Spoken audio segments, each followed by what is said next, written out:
Deuteronomy chapter 29, Renewal of the Covenant.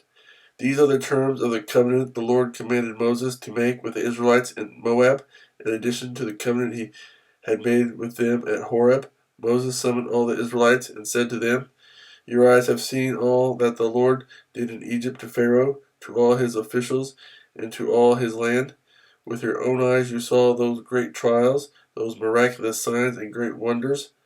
But to this day the Lord has not given you a mind that understands, or eyes that see, or ears that hear. During the 40 years that I led you through the desert, your clothes did not wear out, nor did the sandals on your feet.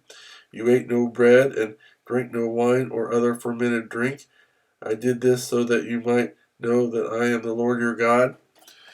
When you reach this place, Sihon, king of Heshbon, and Og, king of Bashan, came out to fight against us, but we defeated them. We took their land and gave it as an inheritance to the Reubenites, the Gadites, and the half-tribe of Manasseh. Carefully follow the terms of this covenant, so that you may prosper in everything you do.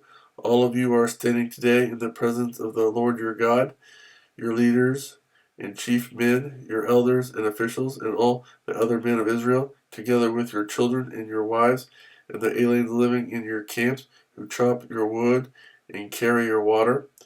You are standing here in order to enter into a covenant with the Lord your God, a covenant the Lord is making with you this day, and sealing with an oath to confirm you this day as his people, that he may be your God as he promised you, and as he swore to your fathers Abraham, Isaac, and Jacob. I am making this covenant with its oath, not only with you, who are standing here with us today in the presence of the Lord our God, but also with those who are not here today. You yourselves know how we lived in Egypt and how we passed through the countries on the way here.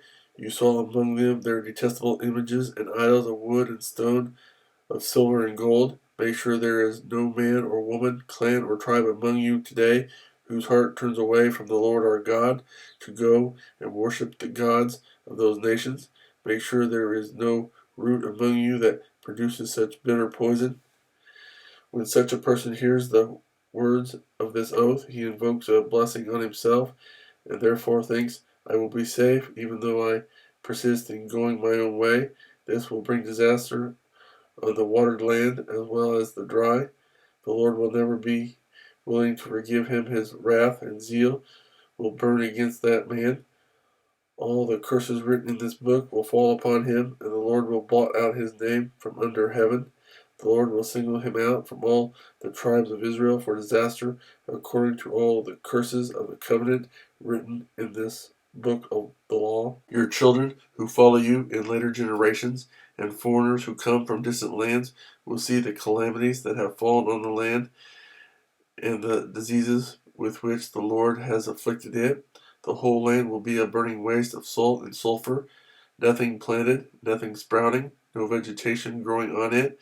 It will be like the destruction of Sodom and Gomorrah, Admah and Zeboim, which the Lord overthrew in fierce anger. All the nations will ask, why has the Lord done this to this land?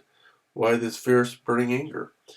And the answer will be, it is because this people abandoned the covenant of the Lord, the God of their fathers, the covenant he made with them when he brought them out of Egypt.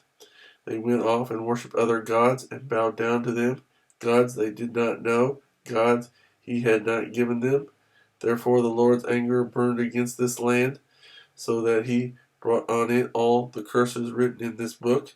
In furious anger and in great wrath the Lord uprooted them from their land and thrust them into another land as it is now. The secret things belong to the Lord our God, but the things revealed belong to us and to our children forever, that we may follow all the words of this law.